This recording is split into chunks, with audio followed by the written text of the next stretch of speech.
New World's expansion can be pretty overwhelming, so I'm going to tell you what you should do first. Now, feel free to absolutely ignore this advice and go at your own pace, that's completely fine. I am going to give you sort of like a basic version of what you should probably do, but I'm also going to tell you what you want to do if you want to get ahead and generally be well prepared. Now, I'm actually on the live game here, and some of this I don't actually have prepared from the PTR footage, but one of the things that a normal person's probably going to want to do is go ahead and get your mount. Now, everybody's going to be rushing for this. Now, where I am in Everfall is right here. Now, if I remember correctly, there was like a quest and it has like a horseshoe over it. You get that and then it sends you to where you want to be for your mount. Now, I think that little piece of paper is in every town because I think I also saw it in Windswood. I didn't check every single town, but you want to probably get the pre-quest because it's going to help. And then where you actually want to be, it'll send you, I think, to around about here. I can't exactly remember where it is, but it's right around about here on the map north of Everfall. And there's a quest, it sends you to a cave, it sends you back, you get your mount, and then it sort of sends you on a race. Now, what did happen on the PTR was basically we ran into a brick wall. There was an invisible wall that because the area was so filled, we all ran into the invisible wall. So it might be worth doing that if you're super early, but if you're logging on and it's like really busy, I would maybe wait a little bit. But if you're playing like an hour after the game's gone live or something, you can probably safely go and check it out. Getting your mount though is going to absolutely speed up your entire movement. Definitely something you're going to want to do early. You're going to want to be able to do that just to get ahead in general. You're effectively just wasting time if you do like the MSQ without having your mount. Now, something I recommend pretty much everybody doing, you may already have a plan to do this. You may not realize it's actually been capped though. You may be aware that we have these resins, these ores, the bones, etc. Well, in the expansion, they're actually going to be capped at 3 a day. Now, I believe it's 3 a day per tier, but what I want to point out is that 3 of the unusual ones, the blue ones, they're actually going to take you from gathering 200 to gathering 207, or at least it did on the PTR. But basically, just use all of these in all of the categories you've got day one right away. Don't do it now, do it in the expansion. As I said, it should take you to gathering 207, and that's very important because in the expansion, Mithril, Spinweave, the next tier of all of these materials are all at 205. So if you can instantly shortcut to 207, that's fantastic because then you can go out in the world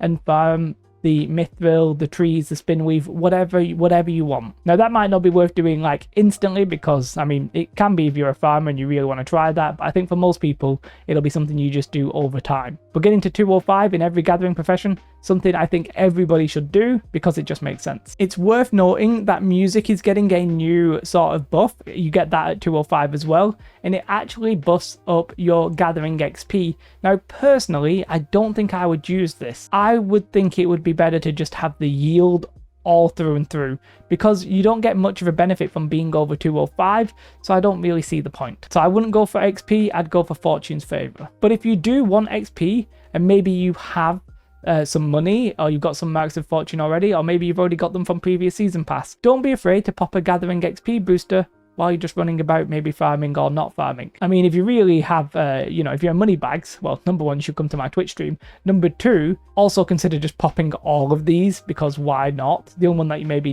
won't need for most people will be the weapon XP booster, but even the proficiency booster, probably going to be worth it as well. Worth noting that you can't have the proficiency booster with the proficiency potion, but if you've got money to burn, crack on. And then really, for most normal people, you should probably just go ahead and do the MSQ at this point. The MSQ, I think if you're Syndicate, the quest actually starts in Eden Grove. By the way, there's going to be a new settlement and it's literally right here in Eden Grove. If you're the other two factions, I'm not sure where you pick up the quest. I don't know how it works with getting into First Light.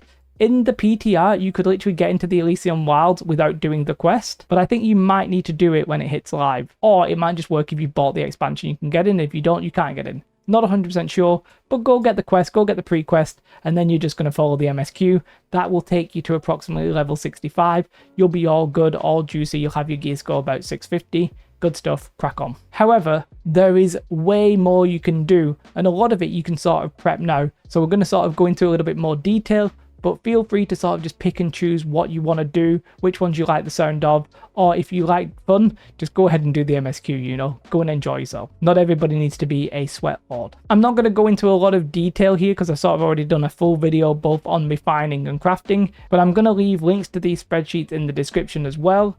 basically, if you want, you can go from refining in everything from 200 to 250 right away. You just make sure you've got the items on screen and a stone cutting slightly cut off, but you know, you can go ahead and do that if you like. Collect everything that you need, do it day one, get the cooldown materials. That's why refining is really good, getting it to 250, is that if you have the mithril, you have the spin weave, etc., you can start doing the cooldown mats. Because the cooldowns, it's only 10 per day, so they're going to be a bit limited, so it's not a bad idea to do that. For crafting, there's a variety of different reasons why you might want to level up crafting. Maybe you want it for the matrices, maybe you just want to be ahead, get aptitude boxes, whatever it is, you can level up your crafting to 250. Maybe you just want to craft the chromatic seals and get your own sort of 2-perk / 3-perk bis. Whatever the reason it is, it's all good. I'm going to leave the links to these spreadsheets, so if you want to collect the materials right now, you can do so. It's worth noting that I've made a separate video on this, but keep in mind you can use your scraps. You can use the first craft bonuses, you can gather some of the new materials and use that to craft. There's a lot of stuff you can do. And just a reminder, at any point, you can be like, okay, that's enough prep. I'm going to then just crack on with the rest. But yet, there's still more. Now, some of you may have salvaged all of your gear already, which is completely fine. However, some of you might have a storage like mine where you have a lot of legendary or named items and you're just sort of waiting what to do. Well, the reason to keep these around is simply because salvaging them when the expansion drops might give you dark matter. Now, we think it will, but it might not, and it does have to be legendary for you to get dark matter, I think. But you know, if you actually look on the old database, it's not overly clear. I don't want to guarantee that this is going to give you dark matter, but it's just worth noting. What is also worth noting is apparently some named items that do have a version in the expansion that's been upgraded, they will automatically go to gear score 625. But I don't know what items will. Will this item go that way? I don't really know. However, I can't be bothered using all my Humble Shards to upgrade them, so I'm just going to leave it like this and then salvage it in the expansion. Now, it might not be something that I do straight away because I'm not actually going to be needing dark matter until I get the named items. But I just wanted to mention that saving them up, even if you're playing right now, might be worth it, just in case. I do think this will be something I do, but I don't think it'll be something I do day one. Dark matter is going to be very important though for upgrading the named items. Now, I've already made a video on that, so I'm not going to explain it. I'm just going to leave a link to that in the description as well. Basically, you need dark matter, you need these armor matrices.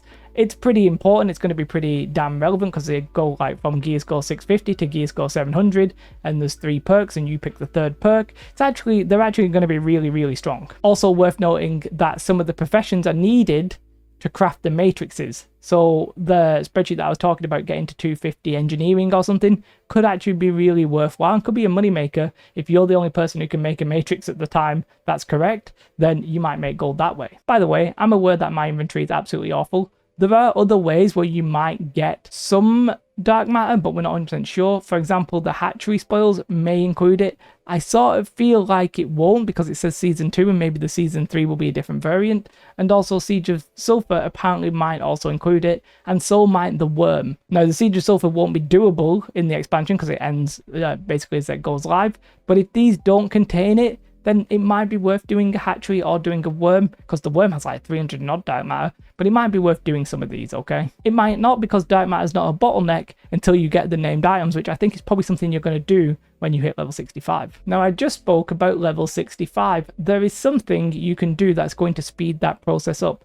Now, it's worth noting that if you do the MSQ, you're going to be around about level 65. However, if you want to be sweaty and get ahead, there's definitely things you can do, and that is simply to finish some quests. So I haven't finished all my quests. There's still more that I can do. But if I show you in Ebon Scale, for example, I've got several quests that I can hand in. I've even got some over here, you know. I've got quests to hand in that are just sort of spread about the map. So what quests are worth doing? Well, it's worth knowing you can do a lot of repeatable quests. So for example, the Dynasty has a repeatable quest. Debts have repeatable quests. Barnacles has repeatable quests.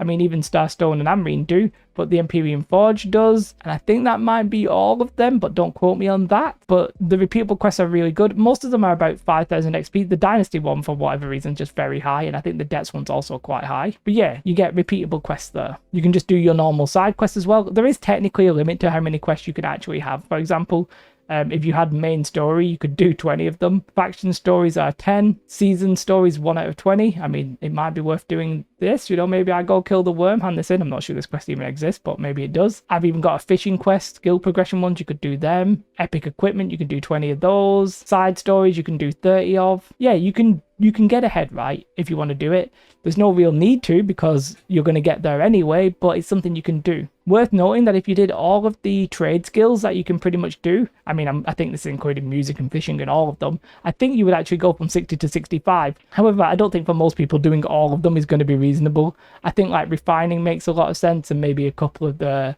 crafting ones, but you will get XP doing that. So you could, in theory, do a lot of the crafting, a lot of the refining, and do some of the hand-ins and get very, very close to 65. I would not be surprised if somebody is planning on being 65 within the first couple of hours. However, that's crazy. You don't need to do that. I've just been doing this primarily because I've been on stream, and what else am I going to be doing? Then I need to play the game, so I just play the game whilst I'm talking, but you can get ahead like that. Now, one thing I didn't mention, if you are doing the dungeons, what you can also do is some side quests from the faction vendor. Now, the faction vendor is going to be twofold. So, for example, here I've got some faction missions, and I can't remember exactly which ones, but some of them were expedition ones. Oh, there it goes. It actually says expedition right there. Some of them were expedition missions as well. So you can basically combine it, right? You can do the faction missions as well as the repeatable quests for a sort of double whammy. But the faction missions are going to be important for a couple of reasons. Again, I don't actually have the PTR version of this to hand, but it's worth noting that we're getting a new cap here. So we're going from tier 5 to tier 6. To do that, you're going to want to hand in a lot of quests. You can see how I've got the Starstone one here, because the quests are going to give you reputation. Now, I'm not going to get a lot of reputation from some of these. That's not really the point. Some of them are just because you've got them and I've got XP, right? I was just doing it. But some of them are going to give you reputation. Now, you probably need to get the reputation to max and then do a quest to unlock the new tier. And in the new tier, we've got some very important items. I mean, I don't have it right here, but you've got the Azov Inductor, which is going to have a time limit. So, for example, the time limit of the Azov Inductor is 1 every 7 days. So if you get this as soon as you can and start buying the Azov Inductors, you're going to be ahead of that cooldown, basically. So getting this up quickly is going to be relevant and important. You can also buy the seal, and there's also some gear score 650, some gear score 675 stuff. There's also some scams, which I'll also try and leave a link to another video that I've done.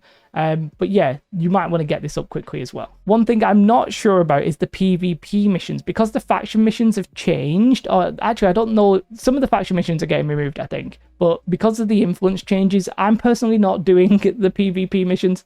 Feel free to take that gamble. What I have personally done is concentrated in the higher level areas. So, for example, I've done Brimstone Sands, Shattered Mountain, Ebon Scale, and I think I've done Weak Water, because they're the higher level ones, they're the ones you get your most bang for your buck. As I said, I'm not full on tryharding and finishing 30, but that's what I'm personally doing. Now, this next one is from Duke's Loft. I've not really been paying attention to it, but he says in the season pass, some of the quests here, either in the journal or the activity card, I'm not sure which one it is to do town board quests. Now, town boards, obviously, you can get a little bit of XP. Like, I could go ahead and craft this for a little bit of XP if I really wanted. Or I could go and hunt some rabbits for a very small amount of XP. Like, you can get XP from them, so you might want to do it because of the season pass. I'm not really going to make any comment there. Generally, they're not great for XP. Like, you can see some of these are absolutely, like, just sad and pathetic. But it's something you might want to do because of the season pass and the XP. I think there might be a limit of doing, like, 30 of these a day. I'm not 100% sure. Now, one thing I do think it's worth doing is increasing your PvP track. Now, your PvP track, for example, if you haven't done any PvP, unfortunately, you're going to want to get to level 100, because I think the Greatsword specifically only drops if you are PvP track 100 plus. Now, I don't really like that design. I don't really like the way that is, but it's just the way that it is, or the way that it is planned at the minute. It was on the PTR and will be on New World Database. Whether or not that will hit live, obviously, I don't know for sure. But one thing I would do is get to 100, and then the next thing I think everybody should do is get to the 9th level. Now, that sounds a little bit weird. I'm trying to get to 119. I'm also trying to save as much salt as I can, by the way. But I'm trying to get to 119 because apparently every 10 versions of this, every 10 levels, you're going to get a gear score 690 item. Now, I'm going to guess that that's not every 10 levels from where you start. I'm going to guess it's every 10th level, so 10, 20, 50, 120, etc. So I'm going to get to 119, and then I'm just going to let it fill up so that I've got a little bit ready when I hit 120. And as soon as the expansion goes live, I'm going to complete the track. Now, what might be relevant, I don't really know what my 119 level is going to look at, but Umble Shards are probably going to be a straight up conversion to dark matter. So you might be able to get some dark matter this way as well. Honestly, there's probably a billion things you could do. I think this is sort of like the two sort of types of preppers out there. You're going to have the slight preppers who should just get the mount, maybe get the gathering to 207 with the ores, etc., and then just go ahead and do the MSQ. And then we have the more hardcore preppers who are prepping the refining, the crafting, etc. And there might be something you've missed, so maybe you want to do your faction quests, maybe it's the PvP reward track to 119, whatever it is. There's probably stuff out there for you that you can go ahead and prep now. Or if you don't want to do that and you just want to enjoy the game, just enjoy the game. Big shout out to my Patreons. I do really appreciate you guys. And if you want to support me over on Twitch, then I stream 6 days a week, apart from not streaming Tuesday because I'm going to the zoo as a sort of apology to my family that I'm going to ignore them from that point on. Basically, from Wednesday, we're streaming to the expansion. Every day, many hours through the expansion, a lot of streaming, a lot of fun. Come and follow me over on Twitch. What you should definitely do right now, though, is have a most beautiful day. Like and subscribe. Goodbye.